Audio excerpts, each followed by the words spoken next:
Friends, welcome to learning sessions and आज की इस वीडियो में हम principles and practices of banking के इम्पॉर्टेंट क्वेश्चंस को कवर करेंगे.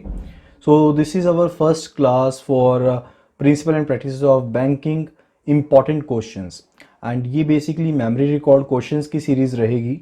एंड एक वीक में हम 3 क्वेश्चंस के ऊपर वीडियोस को कवर किया करेंगे एंड हर वीडियो में 10 से 20 तक के क्वेश्चंस रहेंगे. सो आज की इस वीडियो को स्टार्ट करते हैं. A and B are maintaining an either or survivor account. D has been named as the nominee. Both A and B die in an accident. C, son of A, serves a legal notice through his advocate and objects payment to the nominee D. What action you will take? And the options are given to be: payment will be made jointly to legal heirs of A and B. Payment will be made to C, that is the son of A. Payment to D will be a valid discharge to bank's liability. Payment to D will be stopped. So first of all, there is one thing that is to be noticed, that the account maintained by A and B is in the capacity of either and survivor, and they have named person D as the nominee. Okay, so according to the Section 45ZA in Banking Regulation Act, nomination can be made by the depositors for delivery of money. Okay, so payment to the D, that is the nomination, that is the nominee, will be a valid discharge to the bank's liability. क्योंकि Section 45ZA of Banking Regulation Act ये कहता है कि अगर किसी person ने nomination की है अपने अकाउंट में एंड बैंक अपनी जो लायबिलिटी है उसको डिस्चार्ज करना चाहता है, तो वो डिपॉजिटर के पैसे नॉमिनी पर्सन को देकर अपनी लायबिलिटी को डिस्चार्ज कर सकता है. तो इस केस में भी यही होगा. एक इंपॉर्टेंट चीज ध्यान में रखने वाली बात यह है कि ये बैंक से पूछा गया है कि बैंक क्या करेगा. अदरवाइज नॉमिनेशन का एक बहुत ही इंपॉर्टेंट एस्पेक्ट है जो हम लोग भूल जाते हैं. So here nomination discharged the liability of the bank, okay, but not that of D. कहने का मतलब ये है कि बैंक की लायबिलिटी डिस्चार्ज हो गई है, बैंक ने ए एंड बी के जो आइदर सर्वाइवर अकाउंट था उसके पैसे डी को दे दिए, बैंक की लायबिलिटी डिस्चार्ज हो गई है. लेकिन जो ए है, that is A the son of C, जो सी है, जो सन है ए का, वो डी के ऊपर अभी भी केस कर सकता है. Okay, so in this question our answer is C, that is payment to D will be a valid discharge to bank's liability. Question 2, it says which of the following functions are carried by IRDA in India? So first of all, what is IRDA? So IRDA is basically Insurance Regulatory and Development Authority, and it is an autonomous body, and it was set up under IRDA Act 1999. So IRDA का main जो motive है, जो basic इसका mission है, वो ये है कि इसने जो भी पॉलिसी होल्डर्स हैं उनको बचाना है, उनके इंटरेस्ट को सेव करना है. सेकेंडली, जो इंश्योरेंस मार्केट है इंडिया में उसको रेगुलेट करना है, एंड इस चीज़ का भी ध्यान रखना है कि जो इंश्योरेंस इंडस्ट्री है उसकी प्रॉपरली एंड ऑर्डरली ग्रोथ होती रहे. So IRDA is there to protect the interests of the policy holders. It is there to regulate the insurance market in India. It is there to promote and ensure the orderly growth of the insurance industry in India. So now let's come back to the question again. Which of the following functions are carried by IRDA in India? So regulator of insurance companies, yes, it is true. Regulator of insurance products, it is true. Then it is supervision of general insurance market. So all the statements are true, so our answer will be option D, that is 1, 2 and 3, because all these functions are carried by the IRDA. The next question, it is regarding the CBLO. CBLO is very much important topic, and the question says the minimum maturity period of a CBLO can be how much days? So before answering this, let us understand what is a CBLO. So quickly we will understand what is a CBLO. A separate video is already there in the section in the YouTube, you can find it out. So CBLO is a money market instrument first of all, and it is used by the CBLO members, and CBLO stands for collateralized borrowing and lending obligations. So basically CBLO क्या है? सीबीएलओ एक money market instrument है जिसको जो CBLO members हैं they use it for borrowing and lending funds in the collateralized environment. Collateralized environment means that the funding that is borrowing or lending is secured by the collateral of government securities. So these are basically backed by the government securities, and all the transactions where take place are operated by the CCIL, that is the Clearing Corporation of India. So it is a money market instrument, and here the CBLO members use this instrument to borrow and lend funds, and the operations or transactions are done by the CCIL, that is Clearing Corporation of India. And the duration of CBLO, here our question will be answered. जो duration रहती है that varies from overnight to 1 year. So from 1 day to 1 year इसकी duration रह सकती है। And all the commercial banks, primary dealers, insurance companies, mutual funds, financial institutions, non banking financial companies, all are the participants of the CBLO. So you can understand it like this, that there is a lender will be but who has excess of funds. So जिस person के पास ज्यादा पैसा है वो lend कर सकता है, so वो भी CCIL के पास जाएगा, he will go to CCIL. And the person who wants to borrow money on behalf of the securities, on behalf of the government securities, you can see he will also go to CCIL because he needs liquidity, he needs funds. So basically the person who has excess of securities will give his excess securities, will place his excess securities with the CCIL. Okay, so CCIL basically is what? It is a mediocre, it is a middle person who transacts all the deals. So the lender and the borrower both are anonymous to each other, दोनों एक दूसरे को जानते ही नहीं है, because जो identity होती है that is not disclosed by the CCIL. Okay, so it means जो orders होते हैं that are matched by the CCIL. So CCIL is a counterparty to all the deals. So there is no settlement risk. कोई settlement risk है ही नहीं, because lender को कोई भी लेना देना नहीं है कि borrower कौन है. CCIL अपने behalf पर खुद इस चीज को मैनेज करेगा. So जिस पर्सन के पास excess of funds हैं वो अपने पैसे किसके पास रखेगा? CCIL के पास रखेगा. एंड जिसके पास excess of सिक्योरिटीज हैं, जिसको पैसा चाहिए, वो अपनी सिक्योरिटी CCIL के पास रखेगा. CCIL एक नॉमिनल फीस चार्ज करके जो एक्सेस फंड्स है उसको बोरोर को दे देगा, एंड जो सिक्योरिटीज है वो किसको दे देगा? लेंडर के बिहाफ पे रजिस्टर कर देगा, ताकि लेंडर को कोई भी अब नुकसान की बात भी नहीं रहेगी. सो this is all about the CBLO, that is collateralized borrowing and lending obligation. Now come back to the question. It is already answered that the minimum maturity period for CBLO can be from overnight to 1 year. So A is our answer, that is 1 days. Now let's go to another question that says a check drawn by a power of attorney holder is presented for payment. You come to know through reliable source that PA holder, that is power of attorney holder, has been declared insolvent. Which of the following action you will take? एक check draw किया गया है power of attorney holder के द्वारा, यानी कि he is acting as what? Agent to the main account holder. So we let two persons A and B. Account is being operated by A on behalf of B. So B is actual or a real account holder, and A is operating the account on behalf of B because B has given the power of attorney to person A, and a check is drawn by person A, and we come to know from the reliable resources that the power of attorney holder, that the person A has been declared insolvent. वो insolvent हो गया है, दिवालिया घोषित हो गया है. अब बैंक क्या एक्शन लेगा? तो एक चीज को आप समझिए, इसमें हमारे लिए वो रोल ज्यादा मैटर करता है कि प्रिंसिपल दिवालिया हुआ है या नहीं हुआ है. अगर प्रिंसिपल दिवालिया हुआ है तो हम उस जो चेक का हुआ है उसकी जो टर्मिनेशन करेंगे, उसकी स्टॉप पेमेंट करेंगे, या फ्रीज करना है, जो भी एक्शन लेना है वो लेंगे. बट इन दिस केस जो इंसॉल्वेंसी हुई है वो किसकी हुई है?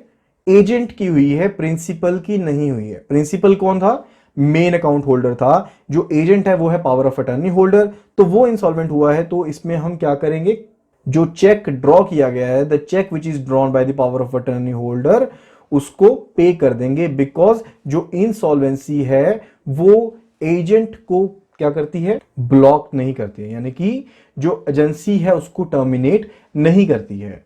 So B will be the right answer, that is pay the check, as insolvency of the agent does not terminate the agency. Now next question, it is regarding the treasury bills. Treasury bills, once again it is important topic and small topic है लेकिन important रहेगा exam point of view से. So which is not a type of treasury bill that is issued? So treasury bill option says 31, 91, 182, 364. So first of all let us understand what are treasury bills. So treasury bill are also money market instrument. These are also money market instruments. So money market instruments are issued for a period less than 1 year, starting from 1 day to 1 year, and these are the safest instrument to invest money because these are secured by, these are backed by the government itself. So these are issued by government for the small time of period. Whenever the government is in need of funds for a smaller time period, the government issues treasury bills, and these are also called zero coupon bonds. Why these are called zero coupon bonds? Because there is no fixed coupon rate that is being paid on these treasury bills. Okay, so there is no coupon rate, no fixed coupon rate that is paid on this. There is no coupon paid on treasury bills. Okay, so sale purchase goes on discounted value in the market. Likewise, the government issued a treasury bill of rupees 50,000. So it may be on in the market at rupees 49,000 or 48,000. Okay, and once the maturity is over, you will get the face value, that is rupees 50,000 as per example. So minimum amount which is available is rupees 25,000. Okay, सो कहने का मतलब है कि जो minimum amount treasury bill में दिया जाएगा वो 25,000 का दिया जाएगा, उसके मैक्सिमम अमाउंट की कोई भी लिमिट नहीं रहेगी। अगर हम ट्रेजरी बिल की हिस्ट्री की बात करते हैं तो जो पहला ट्रेजरी बिल था वो 1917 में इशू किया गया था। ओके, सो ट्रेजरी बिल जो होते हैं वो 91 डेज, 182 डेज, 364 डेज के लिए क्या किए जाते हैं, इशू किए जाते हैं। सो अगर पेपर के पॉइंट ऑफ व्यू से देखें तो यहां से 3-4 क्वेश्चन निकल के सामने आते हैं कि treasury bill money market instrument है या नहीं है, या फिर ट्रेजरी बिल का दूसरा नाम क्या है, जैसे जीरो कूपन बॉन्ड है इसका दूसरा नाम, तो ये भी इंपॉर्टेंट है। सेकेंडली, कितना अमाउंट मिनिमम ट्रेजरी बिल का रहता है, 25,000 रहता है, तो ये भी इंपॉर्टेंट है। इसके अलावा जो क्वेश्चन अभी हम कर रहे हैं दैट इज कितने टाइप का इशू होता है, तो उसमें 91 डेज, 182 डेज एंड 364 डेज के लिए इशू होता है, उससे अलावा किसी भी टाइम लिमिट के लिए इशू नहीं होता है। एक और क्वेश्चन निकल के सामने आता है कि इसको जीरो कूपन बॉन्ड क्यों कहते हैं, बिकॉज ये हम डिस्काउंटेड रेट पर जो गवर्नमेंट होती है वो बेचती है इसको। ओके, सो यही कारण है कि ट्रेजरी बिल जो है वो इंपॉर्टेंट कंसेप्ट है एग्जाम के पॉइंट ऑफ व्यू से। Next question, it says which of the following statements are correct. We are to find out the statements which are correct. So first statement says in India foreign exchange regulations are administered by Reserve Bank of India. So this statement is true or false? So FEMA, that is a Foreign Exchange Management Act, this is a regulatory mechanism, एक regulatory mechanism है that enables the Reserve Bank of India to pass the regulations, and it also enables the central government to pass the rules that are related to the foreign exchange in India within tune to the foreign trade policy of the India. So FEMA is a basic concept and it enables the Reserve Bank of India to regulate the foreign exchange in India itself. So the first statement is true. Second statement says Reserve Bank of India maintains the external value of rupee. Yes, this is also true that Reserve Bank of India maintains the value of rupee, that is external as well as the internal. Next, it is Reserve Bank of India does not deal in foreign exchange directly with the public. So this statement is false, as RBI facilitates the residents of India regarding the foreign exchange. So only statement 1 and 2 are true. So our answer is option A, that is only 1 and 2. Next question, it is regarding the securitization. It is also very important topic for the JAB point of view.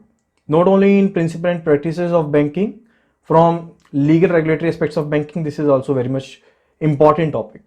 So securitization is a process of acquisition of loans classified as standard assets, book debts, non-performing assets, any of the above.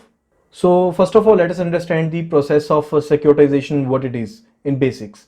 So let us understand this process very quickly. Basically क्या रहता है, जब banks अपने पैसे कहने का मतलब क्या है कि जो डिपॉजिटर्स का पैसा बैंक के पास पड़ा है, जब वो पैसा बैंक किसको दे देता है, लोनीज को, बोरोर्स को देता है लोन के रूप में, तो बेसिकली जो बैंक के फंड्स हैं वो फॉर्म हो जाते, वो लॉक हो जाते हैं। यहां पर देखिए पिक्चर में कि बैंक ने लोन दिया, एज लोन दे दिए बैंक ने पैसा, तो उसका जो लिक्विडिटी थी बैंक की वो क्या हो गई, लॉक हो गई।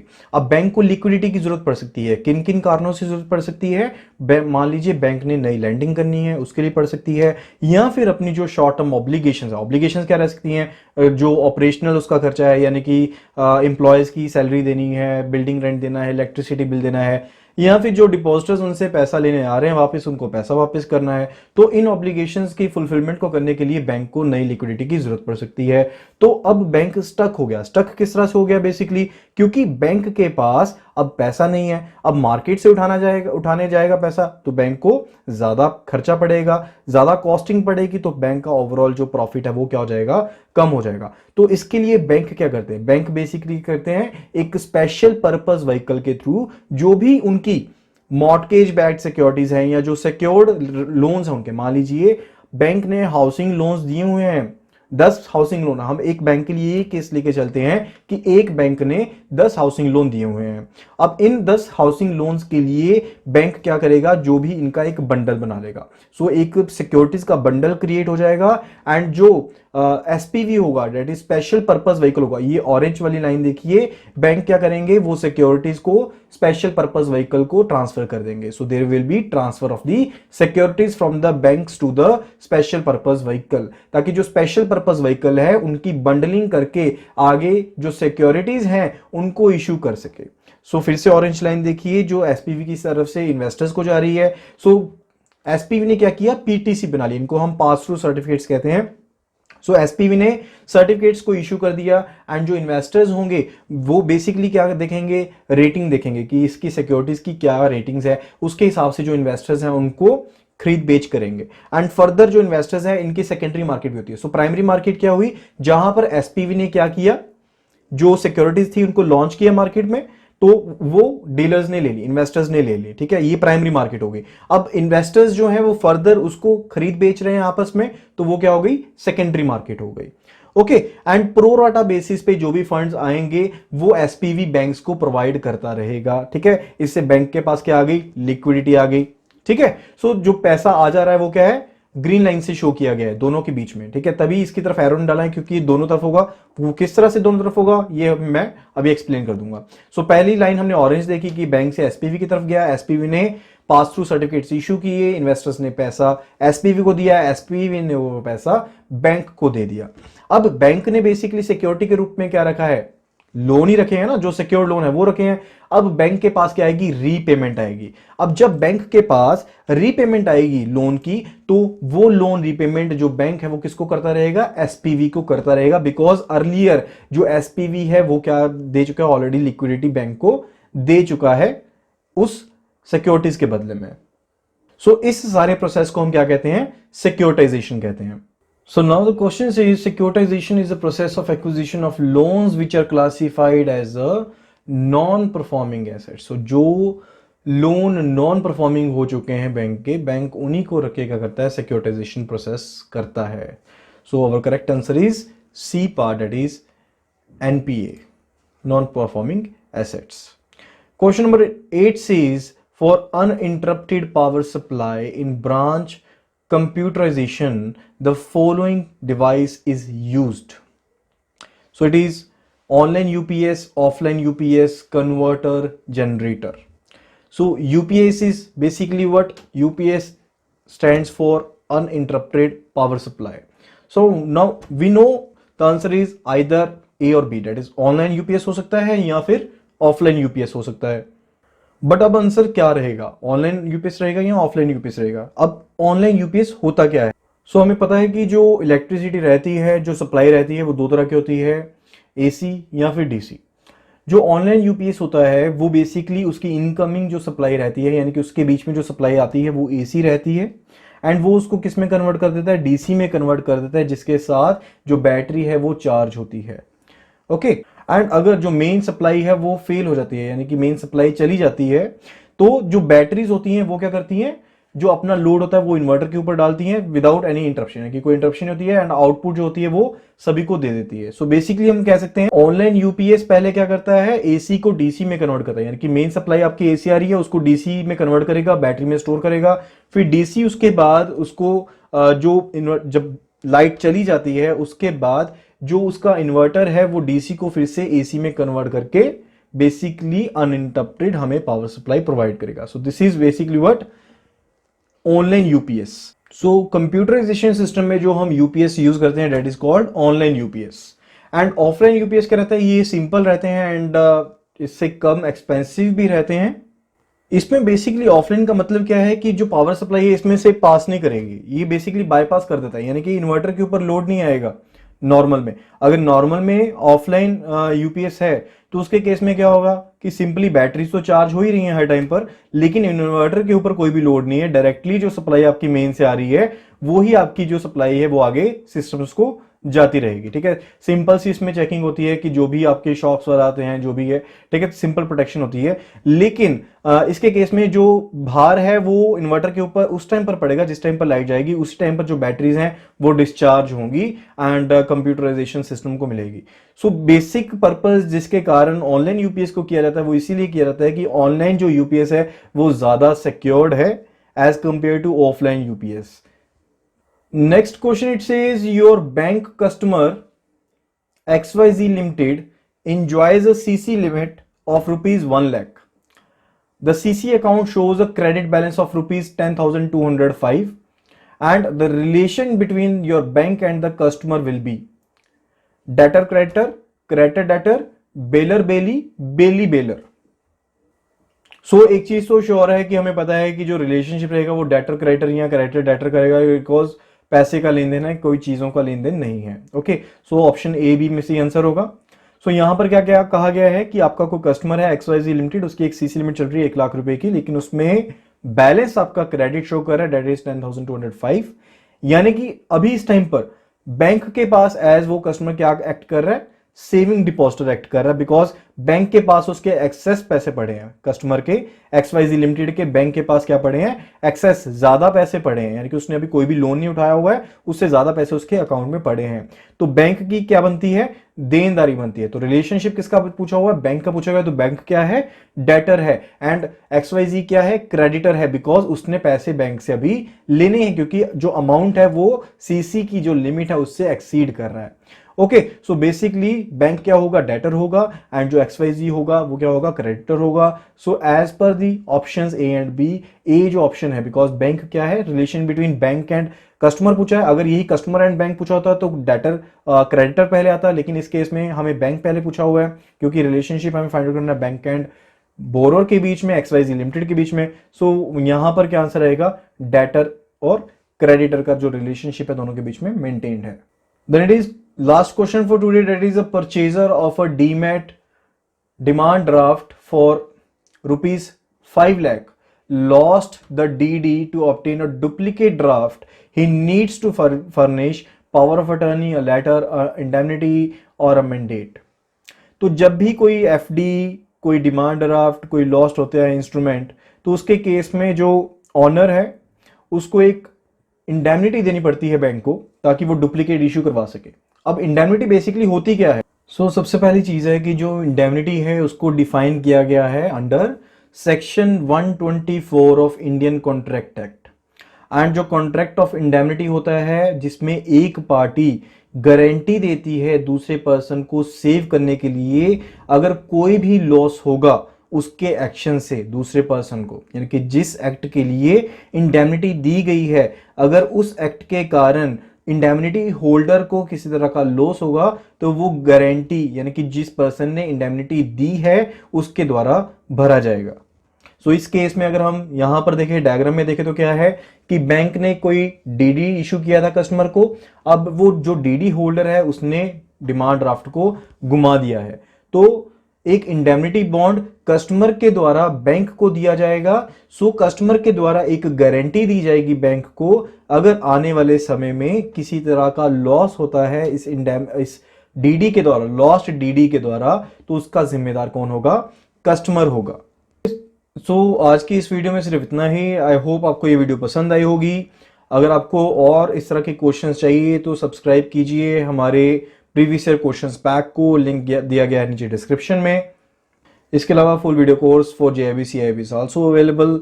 एंड इस चैनल को सब्सक्राइब करना ना भूलें। एंड जल्दी हम ऐसे और वीडियोस आपके लिए लाते रहेंगे।